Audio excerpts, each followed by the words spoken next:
નમસ્કાર વિદ્યાર્થી મિત્રો, ધોરણ 11ની અંદર આપણે સંસ્કૃત સાહિત્યનો ઇતિહાસ જોતા હતા. તેની અંદર આપણે 4 વેદ વિશેની માહિતી જોઈ હતી. તો એમાં ઋગ્વેદ, યજુર્વેદ અને સામવેદ અને અથર્વવેદ. તો આપણે સામવેદ વિશે જોતા હતા. તો સામવેદ વિશે થોડું પુનરાવર્તન કરી લઈએ. સામવેદનો વિષય, સામવેદનો આકાર, તેની વિશેષતા વિશે આપણે થોડી સમજૂતી ફરીથી જોઈ લઈએ. સામવેદનો વિષય. સામનો અર્થ છે ગીતિ, ગાન તથા સામવેદ ગાનના મંત્રોનો સંગ્રહ છે. યજ્ઞના અવસરે ઉદ્ગાતા ઋત્વિજ દેવતાઓનું સ્તુતિગાન આ મંત્રોથી કરે છે.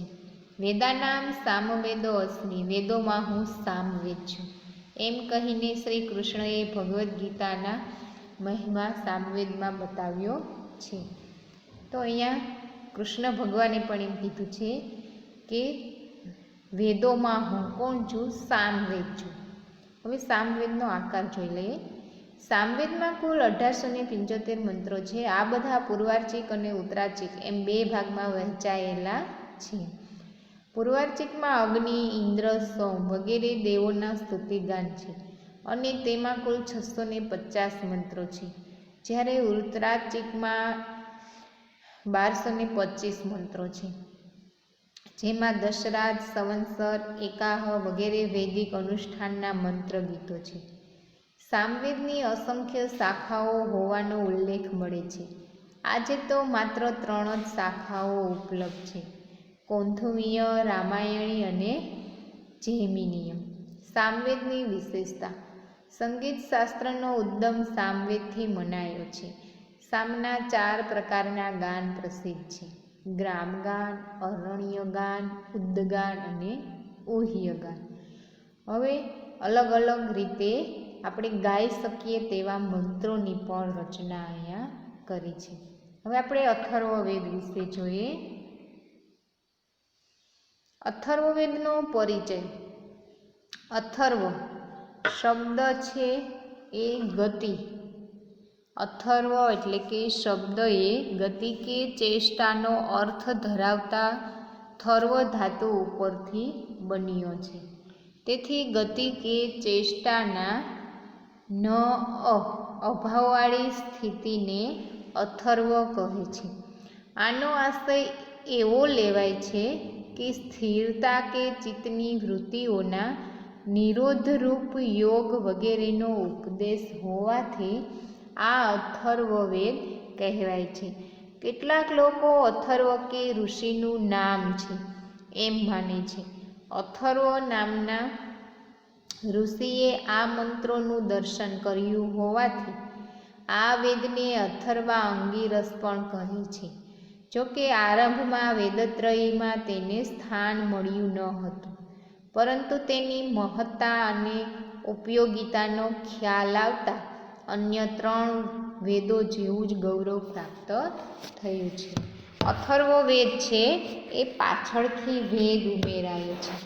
સૌપ્રથમ 3 જ વેદ હતા, પણ અથર્વવેદ છે એ કોઈ ઋષિ દ્વારા, એટલે કે ઋષિનું નામ ઉપરથી આ વેદની રચના થઈ છે. અથર્વવેદમાં આકાર જોઈએ તો અથર્વવેદમાં કુલ કેટલા કાંડ છે? 20 કાંડ છે. દરેક કાંડમાં ઓછા વત્તા પ્રમાણમાં સૂક્તો છે. આ સૂક્તોની કુલ સંખ્યા 736 જેટલી છે.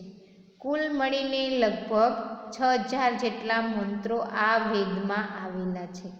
અથર્વવેદની 9 શાખાઓ હતી. આજે તો માત્ર 2 જ શાખાઓ ઉપલબ્ધ છે: શૌનક અને પીપલાદ. અથર્વવેદનો વિષય જોઈએ તો તેને વિષયની અંદર શું આવે છે? તો આપણે પહેલાં પણ જોયું હતું કે અથર્વવેદ છે એની અંદર રોગ મુક્તિનું નિવારણના મંત્રો વધારે પડતા હોય છે. અથર્વવેદમાં વિવિધ રોગોની નિવૃત્તિના ઉપાયો, ઋષિ અને પશુપાલન, રાજશાસન, બ્રહ્મવિદ્યા, માતૃભૂમિ, ગૌરવ, પિતૃમેખ તથા યજ્ઞાદિના વિધાનોની બાબતો મુખ્ય છે. હવે અથર્વવેદની અંદર શું શું આવે છે? તો કે રોગોની નિવૃત્તિના ઉપાય આવે છે. એટલે કે આપણને કંઈ પણ રોગ થયો હોય તો એની નિવૃત્તિ, એમાંથી મુક્ત કઈ રીતે થવું એ વિશેના મંત્રો હોય છે. પશુપાલન હોય છે, ખેતી કઈ રીતે કરવી, એ રાજ્ય શાસન કઈ રીતે ચલાવવું, બ્રહ્મ વિદ્યા પ્રાપ્ત કરવાની, માતૃભૂમિ ગૌરવ, પિતૃમેઘ વગેરે જેવી બાબતોનું વિધાન રહેલા હોય છે. પૃથ્વી સૂક્ત, કાલ સૂક્ત, બ્રહ્મચર્ય સૂક્ત, વિવાહ સૂક્ત, મધુ વિદ્યા સૂક્ત વગેરે મહત્વના સૂક્તો આ વેદમાં છે. અથર્વવેદના વિષયો સામાન્ય જનજીવન સાથે ગાઢ સંબંધ ધરાવે છે. તેથી આ વેદ સામાન્ય જનતાના વેદ તરીકે પણ ઓળખાય છે. હવે આ વેદની અંદર ઘણા બધા સૂક્તો આવેલા હોય છે. સૂક્તો એટલે કે સારી પંક્તિઓ, સારા વાક્યો, જે આપણને કોઈને કોઈ સારો એવો ઉપદેશ આપે. તો અહીંયા અથર્વવેદની સૂક્તિઓ જોઈએ આપણે. ઘણી વખત આપણે પાઠની અંદર સૂક્તિઓ આવતી હોય છે અને નીચે લખેલું હોય છે અથર્વવેદ, કાંડ 3, સૂક્ત 8, મંત્ર 2 એવી રીતના. તો અહીંયા પહેલું સૂક્ત છે અનુવ્રત પિતુઃ પુત્રી માતા ભવતુ સમનાઃ. હવે આ શ્લોક આપણે 10મા ધોરણની અંદર ભણી ગયા છે કે પુત્રએ જે તે પિતાના વ્રતનું પાલન કરવું જોઈએ, માતાના મનને અનુકૂળ થવું જોઈએ અને પત્ની સાથે મધુરતાથી બોલવું જોઈએ, એટલે કે શાંતિપૂર્ણ વચન ઉચ્ચારવું જોઈએ. આ આપણે પંક્તિ છે એ 10મા ધોરણમાં શ્લોકમાં આવતી. અનુવ્રત પિતુઃ પુત્રો માતા ભવતુ સમનાઃ. પુત્ર તે કે જે પિતાના વ્રતોનું પાલન કરે અને માતાના મનને અનુકૂળ થાય. શત હસ્ત સમાહર સહસ્ત્ર સંકીર. હે માનવ, તું સેંકડો હાથથી ભેગું કર અને હજારો હાથથી વહેંચ. આ પણ આપણે શ્લોકની પંક્તિમાં આવેલો શબ્દ છે. એટલે કે માનવીને કે છે કે તું ઘણું બધું ભેગું કરજે સેંકડો હાથથી, એટલે કે અસંખ્ય હાથોથી, અને હજારો હાથથી વહેંચજે. માતા ભૂમિ પુત્રો અહમ પૃથિવ્યા. પૃથ્વી મારી માતા છે અને હું પૃથ્વીનો પુત્ર છું. હવે પૃથ્વી સૂક્તમાં આ આપેલા હોય છે કે હું પૃથ્વી મારી માતા છે અને હું પૃથ્વીનો પુત્ર છું. હવે આપણે ઉપનિષદ વિશે જોઈએ. ઉપનિષદ શબ્દ છે એના વિશે પહેલાં માહિતી જોઈ લઈએ. એ શબ્દ છે એ કઈ રીતે બન્યો છે, ધાતુ શું છે. ઉપનિષદ શબ્દ છે એ સ્ત્રીલિંગ શબ્દ છે. શબ્દ જોઈએ તો ઉપ પ્લસ ની પ્લસ સદ ધાતુમાંથી બનેલો છે અને તેનો અર્થ થાય છે ગુરુની પાસે નિષ્ઠાપૂર્વક બેસીને રહીને પ્રાપ્ત કરવામાં આવતું પરમ તત્વનું જ્ઞાન, એવો થાય છે. એટલે કે ઉપનિષદનો સામાન્ય અર્થ જોઈએ તો ગુરુની પાસે બેસીને જ્ઞાન પ્રાપ્ત કરવું. વૈદિક સાહિત્યમાં સૌથી છેલ્લે અંતે આવતું હોવાથી આ ઉપનિષદ સાહિત્ય વેદાંત તરીકે પણ ઓળખાય છે. ઉપનિષદોનું ચિંતન મુખ્યત્વે જીવ, જગત અને જગદીશ ઈશ્વરને આવરી લે છે. તેમાં પણ મહત્વનું ચિંતન ઈશ્વર કે બ્રહ્મ વિશેનું છે. આથી આ ઉપનિષદોને બ્રહ્મ વિદ્યા પણ કહે છે. ઉપનિષદની અંદર હવે ઘણા બધા એવા પ્રસંગો આવતા હોય છે કે જે ઈશ્વરને આધીન હોય, એટલે કે બ્રહ્મા વિશેના આવતા હોય. તો અહીંયા બ્રહ્મ વિદ્યા શબ્દ તરીકે પણ ઉપનિષદને ઓળખવામાં આવે છે. ઉપનિષદોની સંખ્યા 200થી પણ વધારે છે. આમ છતાં આમાંથી 108 ઉપનિષદોને સારભૂત ઉપનિષદો માનવામાં આવે છે. આ સારભૂત ઉપનિષદોમાં પણ મહત્વના અને અતિ પ્રસિદ્ધ ઉપનિષદો તો માત્ર 10 જ છે, જે નીચે મુજબ છે. હવે ઉપનિષદોની સંખ્યા તો ઘણી બધી છે. એમાંથી જે 8 ઉપનિષદો અને 10 ઉપનિષદો છે એ નીચે મુજબના છે. ક્યાં ક્યાં છે? ઈસ્કેનકટ, પ્રશ્ન, મૂંડ, માંડુક્ય, તિતિરહ, એતેર્યમ ચ, છંદોગ્યમ, બૃહદારણ્યકમ, દશમ. અર્થાત ગુજરાતીમાં જોઈએ, ઈશાવાસ્ય, કેન, કઠ, પ્રશ્ન, મુંડક, માંડુક્ય, તૈત્તરીય, એતરીય, છાંદોગ્ય અને બૃહદારણ્યક. આ 10 ઉપનિષદો મુખ્ય છે. આ મુખ્ય ઉપનિષદોમાં બીજા એક શ્વેતાશ્વેતર ઉપનિષદોનો પણ કેટલાક વિદ્વાનો સમાવેશ કરે છે. આ રીતે પ્રમુખ ઉપનિષદોની સંખ્યા 11 છે. આદિ શંકરાચાર્ય સહિત અનેક આચાર્યોએ તેમના ઉપર સુંદર ભાષ્ય લખ્યા છે.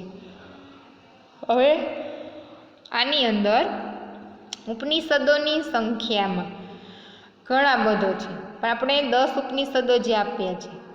ઉપનિષદોની સંખ્યા 11 છે, પણ શંકરાચાર્ય આચાર્ય છે એણે એક સુંદર ભાષ્ય લખ્યું છે. અતિ પ્રાચીન ગણાતા ઉપનિષદોનો રચનાકાળ ઈસવીસન પૂર્વે 1500થી કરીને ભગવાન બુદ્ધના જન્મ પહેલાંનો એટલે કે ઈસવીસન પૂર્વે 700 સુધીનો માનવામાં આવે છે. યમ, નચિકેતા, યાજ્ઞવલ્ક્ય, મૈત્રેયી, ઉદ્દાલક, આરુણિ, શ્વેતકેતુ વગેરેના સંવાદના માધ્યમથી ઉપનિષદો ગહનતમ સત્યોને સરળતમ રીતે રજૂ કરે છે.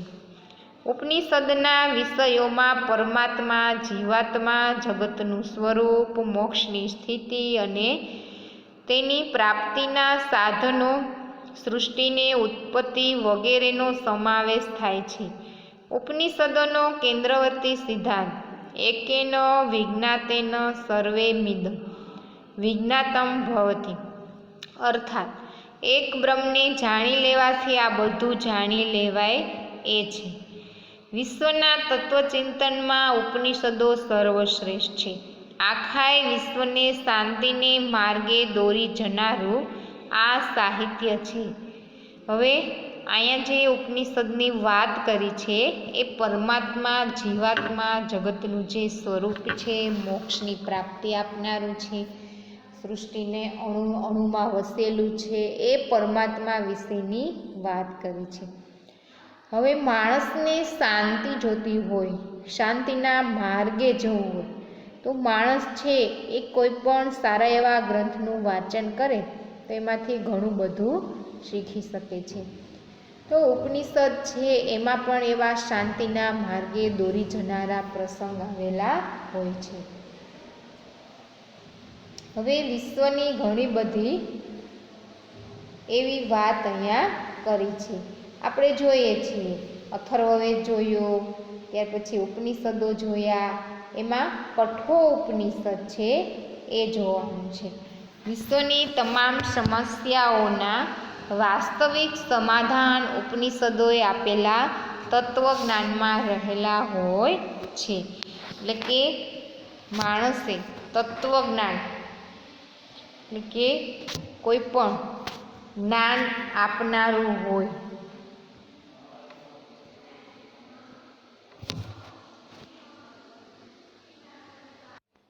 જે કાંઈ જ્ઞાન આપતો હોય ગ્રંથ, જે કાંઈ આપણને જીવનમાં બોધ આપતો હોય, એ જ્ઞાનની અહીંયા વાત કરી છે. તો કઠોપનિષદ વિશે જોઈએ. આ ઉપનિષદમાં કૃષ્ણ યજુર્વેદની કઠ શાખાનો સમાવેશ થાય છે. નચિકેતા તથા યમરાજના સંવાદ દ્વારા બ્રહ્મ વિદ્યાનો ઉપદેશ આ ઉપનિષદનો વિષય વસ્તુ છે. યમરાજ નચિકેતાને 3 વરદાન માગવાનું કહે છે. નચિકેતા બાળક છે, છતાં મહાજ્ઞાની અને ઘરડી ગાયોનું દાન આપીને પુણ્ય કમાવાની કામના કરનાર તેના પિતા સંસારી જીવાત્માનું પ્રતીક છે. જ્યારે નચિકેતા મોહથી મુક્ત છે.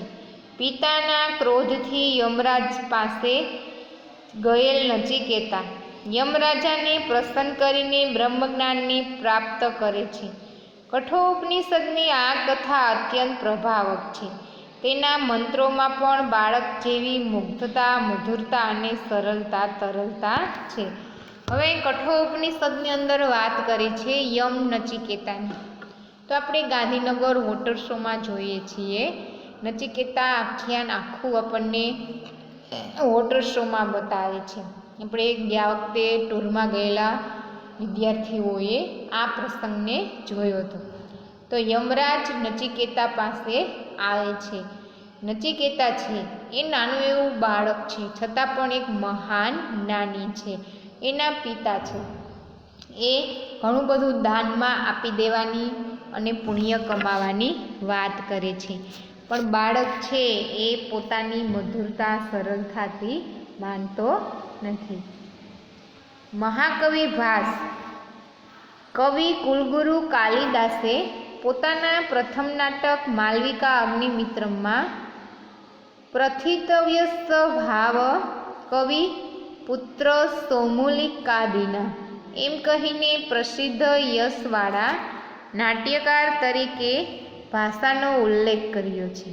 એ પછી લગભગ ઈસવીસનની 14મી સદી સુધીના સંસ્કૃત સાહિત્યમાં અનેક ગ્રંથોનો ભાસ અને તેમના દ્વારા રચિત સ્વપ્ન વાસવોત્તમનો ઉલ્લેખ થતો રહ્યો છે. પરંતુ કોઈક કારણથી તેમની આ સંપૂર્ણ કૃતિ પ્રચલનમાંથી બહાર જતી રહી હતી. પરિણામે ભાસના રૂપકોને નામથી તો પરિચય હતો, પણ તેમના ગ્રંથોનો પરિચય સંસ્કૃત જગતને ન હતો.